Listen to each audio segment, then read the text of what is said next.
Jim, here's one. I'm going to read you one, and then I'm going to make a comment after this. We've received several about this, or in this vein. This was sent to CornyDriveThru@gmail.com from Robert. What if it's this? CM Punk tells Tony before the scrum, dude, I'm hurt. I know it. I'm going to be out a while. I'll tick everyone off in the presser, make the EVPs and you look bad.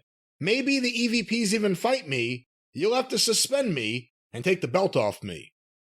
So I asked this one. This is one of many with the idea that this whole thing is a work.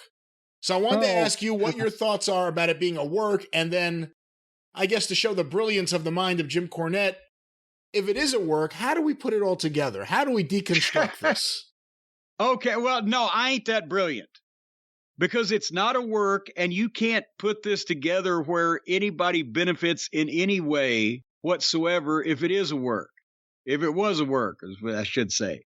No, again, from the Montreal screw job to whatever, everybody wants to think that everything in wrestling is a work because 98% of everything, or 99, or whatever the overwhelming statistic is a work. But I think now people are trying to figure out a way to justify this in their own mind as being a work because it's so ridiculous. But that's the thing. Much as in wrestling, you can find a top guy and you can put him over and you can give him wins and you can give him TV time or whatever. But a superstar, the magic has to happen with the people. Right? You can push him all day long, but Stone Cold Steve Austin or The Rock has to happen because of the people.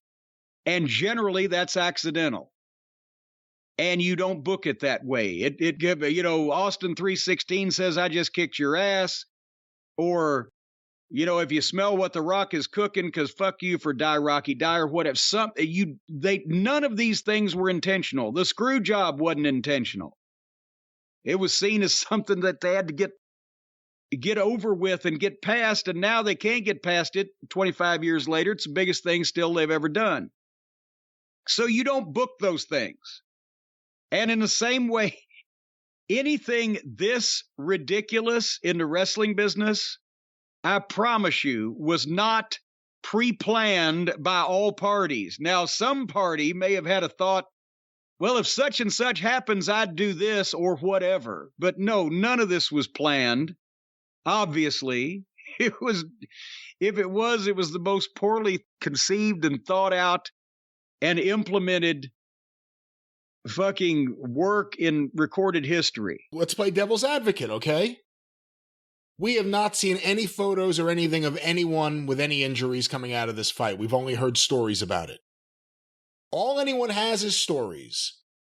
What if this is all the build-up CM Punk and FTR versus Kenny Omega and the Young Bucks? What better build-up? The man behind the pipe bomb. The kids behind Cucamonga. I don't know what they're behind. They all get together. The 8-ball right now is what they're behind. The greatest work shoot of all time. What do you think?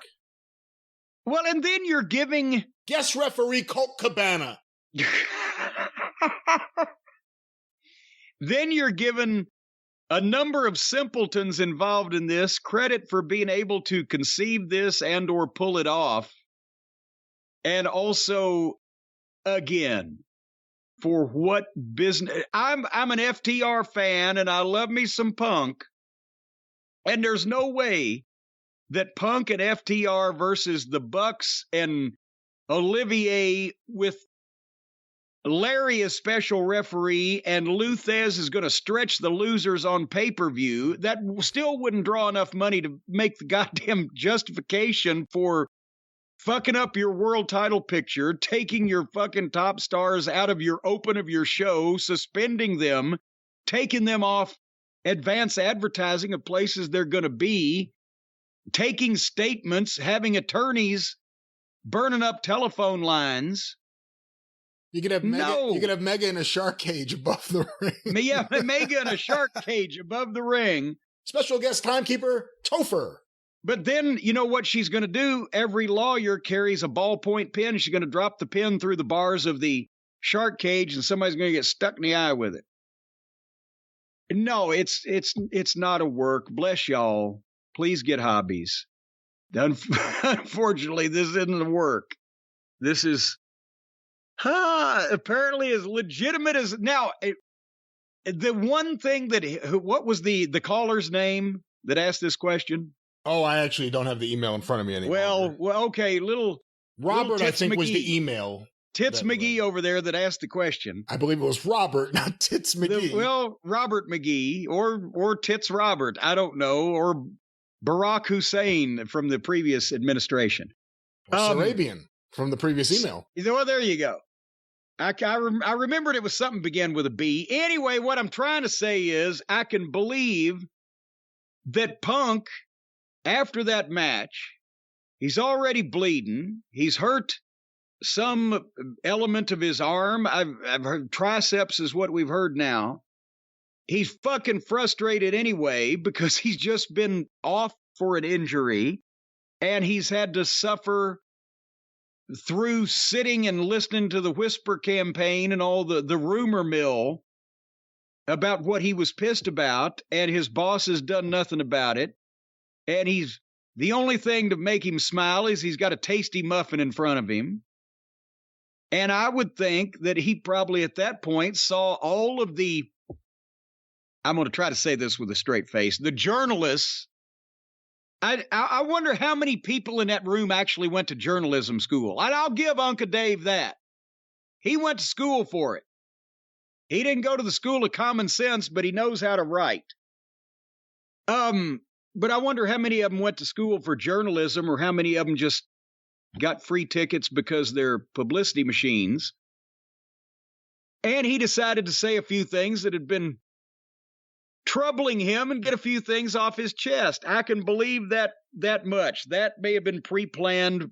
By the time he walked in there, he was like, well, I got the chance to say to all these people that had been printing all this shit from the Buckaroos camp, I got a chance to make a point here to all of them and say some things that I'm the one that's going to have to say because it's not coming from the owner and leader and manipulator of the company. So I'm going to have to do it on my own. I can believe that. Otherwise, everybody else pretty much was reacting to what they heard. And if it's a work, where does it start? Does it start with Punk and Cabana in 2013 saying, hey, I got an idea. If a billionaire comes around in 10 years, we're set. It's all part of the plan, Smithers.